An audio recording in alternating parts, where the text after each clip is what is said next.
राजस्थान की राजनीति में साल 2022 से जुलाई को बगावती महीने के तौर पर इतिहास के पन्नों में दर्ज हो चुका है। जुलाई 2020 में कांग्रेस के तत्कालीन प्रदेश अध्यक्ष और उप मुख्यमंत्री रहते हुए सचिन पायलट ने मुख्यमंत्री अशोक गहलोत के खिलाफ बगावत कर दी और अपनी सहयोगी 19 मंत्री विधायकों के साथ मानेसर चले गए। नतीजा ये हुआ कि कांग्रेस पार्टी मध्य प्रदेश में तो ज्योतिरादित्य सिंधिया की बगावत के चलते सरकार गंवा ही चुकी थी। राजस्थान में अपने नेताओं के विरोध के चलते सरकार पर संकट मंडराने लगा था।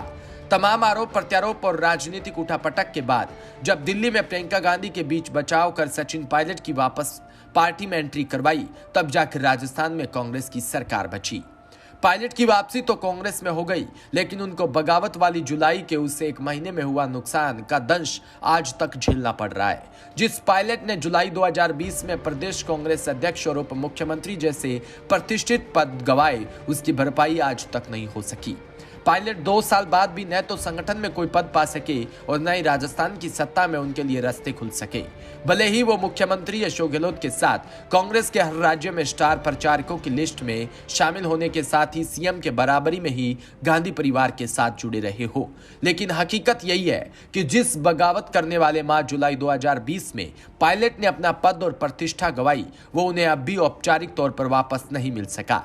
यही कारण है कि पायलट भले ही हंसी में अपने समर्थकों के बीच ये कहते हैं कि इतनी सी उम्र में उनके आगे इतने पुरव लगते हैं और कितने पुरव लगाओ गए, लेकिन ये हंसी में कई बात भी उनके अंदर के दर्द को ब्याह करती है। सचिन पायलट भले ही आज किसी पद पर न हो, लेकिन इन 2 सालों में चाहे किसी भी राज्य का विधानसभा चुनाव हो या फिर उपचुनाव, सचिन पायलट हर राज्य में कांग्रेस के स्टार प्रचारक के तौर पर भेजे गए और पार्टी के जीत के लिए संघर्ष करते नजर आए हैं। सचिन पायलट के संघर्ष को कांग्रेस आलाकमान भी देख रहा है। खुद राहुल गांधी भी पायलट के धैर्य की तुलना अपने आप से कर चुके हैं। इसके बावजूद अब तक इंतजार इस बात का है कि पायलट को उनके धैर्य का सिला कब और किस रूप में मिलेगा। 2 साल बाद भी राजस्थान की राजनीति का सबसे बड़ा यज्ञ प्रश्न यही बना हुआ है। 2 साल बीत जाने के बाद भी सचिन पायलट किसी पद पर नहीं। इसका सबसे बड़ा कारण है राजस्थान मुख्यमंत्री अशोक गहलोत की पायलट को लेकर अब तक बनी नाराजगी। मुख्यमंत्री अशोक गहलोत जुलाई 2020 के घाव आज भी हरे हैं। वो न खुद उस सियासी संकट के समय को भूलते और न ही पायलट समेत राजस्थान के सभी विधायकों को ये भूलने देते। आज 2 साल बीत जाने के बाद भी मुख्यमंत्री अशोक गहलोत सियासी संकट के समय को भी याद करते हैं और उस समय विधायक की खरीद फरोख्त के आरोप लगाते हुए सचिन पायलट को न केवल सियासी संकट के लिए जिम्मेदार ठहराते, यही नहीं जो नकारा निकम्मा शब्द उन्होंने साल 2020 में सचिन पायलट के लिए इस्तेमाल किया था, आज भी वह उस शब्द का इस्तेमाल पायलट के लिए करने से नहीं चूकते। भले ही पायलट अब गहलोत के शब्दों का जवाब सम्मानपूर्वक दे रहे हो, लेकिन हकीकत यही है कि आज भी गहलोत और पायलट के बीच कुर्सी की लड़ाई पहले की तरह बनी हुई है।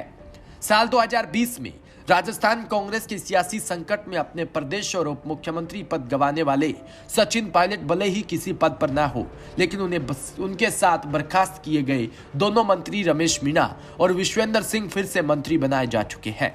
तो वहीं उनके साथ बागी होने वाले विधायक सुरेश मोदी और जीआर खटाना को भी राजनीतिक नियुक्ति दी गई, लेकिन आज भी बगावत के चलते अपने पद खोने वाले तत्कालीन सेवादल अध्यक्ष राकेश पारीक और यूथ कांग्रेस अध्यक्ष मुकेश भाकर को कोई पद नहीं दिया गया। जब राजस्थान में सियासी संकट आया तो सचिन पायलट के साथ कांग्रेस के 19 विधायक मानेसर चले गए, तो पीछे बचे कांग्रेस के 80 विधायक गहलोत के साथ कंधे से कंधा मिलाकर खड़े रहे।